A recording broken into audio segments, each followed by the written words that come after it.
Hey there, welcome back to the channel.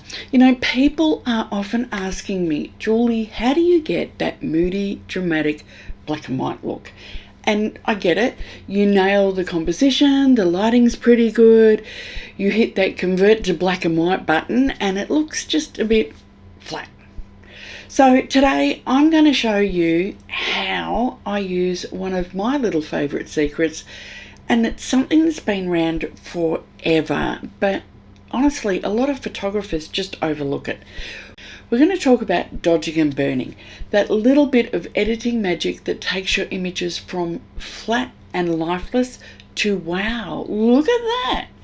So this is all about the lost art of shaping light in post-processing. And once you get the hang of it, you'll never look at your black and white photos the same again. I promise you. Modern black and white photography often falls flat because it's missing something essential, sculptural light. It's all about contrast, sure, but true drama comes from how you shape that light as well. Think about some of the old masters. These legends didn't just take photos, they crafted them. They painted with light and shadow. Dodging and burning was their brush, and this was long before Photoshop ever existed. So today we're going to dust off a classic technique, giving it a modern twist in Photoshop, just like this image here. So let's jump in. Alright, so let's break it down. Dodging means brightening specific areas of your image. It's how you guide your viewer's eye to what really matters. For instance, in this image here, I would be guiding my viewer into the face. Burning, on the other hand, is darkening areas to add depth, mystery, and mood. It's kind of like storytelling with light and shadow. You're controlling where your audience looks and how they feel when they look there. Okay, so let's talk about tools and workflow. And yes, Photoshop does have the dodge and burn built-in tools. And they're okay in a pinch, but I prefer to work non-destructively. What that means is I use curve adjustment layers. So if you come down here, you've got curves, and you can put in curve adjustment layers. One for light and one for shadow, with masks to control exactly where I paint my light and dark areas. Now this gives me total flexibility, and I can dial things back later, tweak specific spots, or even do the whole look without damaging my original photo. And here's a handy tip. If I go into my actions, I have a super duper handy action for just dodge and burn. And if you want to grab a copy of these actions, I will put the link down below. So if I just click on dodge and burn, and it sets up my curves layers, one which is dark, one which is light. It's named them, grouped them neatly, the whole lot, so I can get straight into painting without fiddling around and setting things up every time I want to do it. Then it's all about brush control, keeping your flow and opacity low, building up your effects slowly. Think of it like feathering light into your images rather than just colouring in. That's where the magic happens. But there are ways you can do it effectively, see what you're doing, and get some great results quite quickly. So from here, I've got my two, and I'm going to go into light to start with, and I'm going to use a soft white brush. My hardness is set to 0%. My opacity is set to 100%. And I can paint in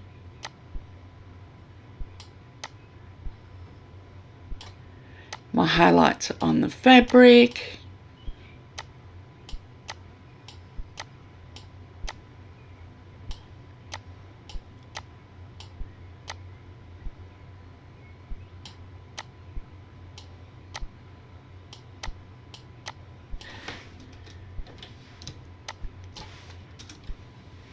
If I zoom in,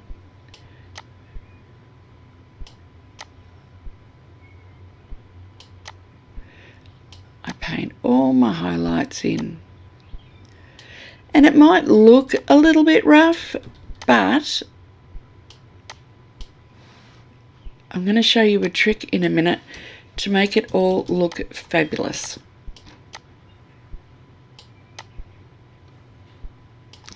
Okay, then I move over to my shadows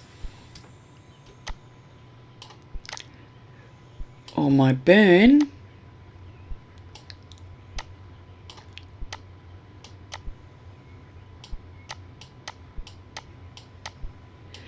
And I paint in all my shadow areas.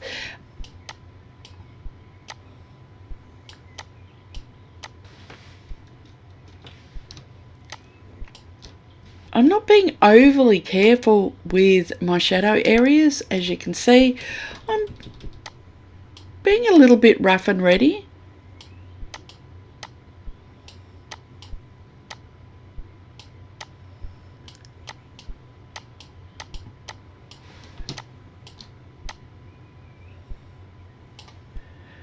Come back in here, paint in some more highlights on the hair.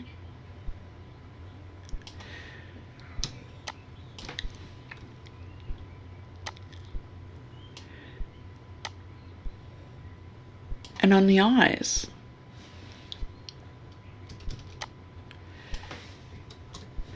So if we have a look,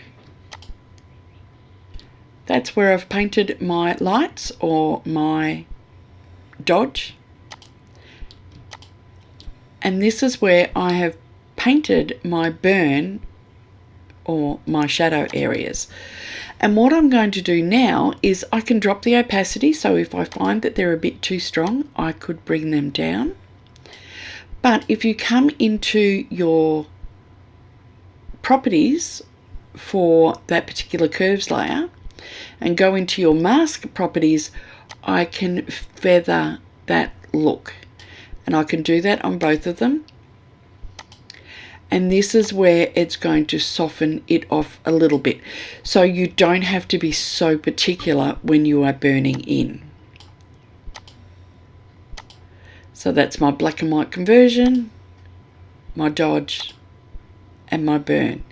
Now you can add multiples of these. So if I want to put in highlights behind my bottle or make her stand out, I can do that as well. And once you've got the basics down, this is where it gets fun. You can actually start to paint with light, literally shaping highlights and creating glow. Try enhancing the highlights on cheekbones, hair, fabrics, give it that soft ethereal lift.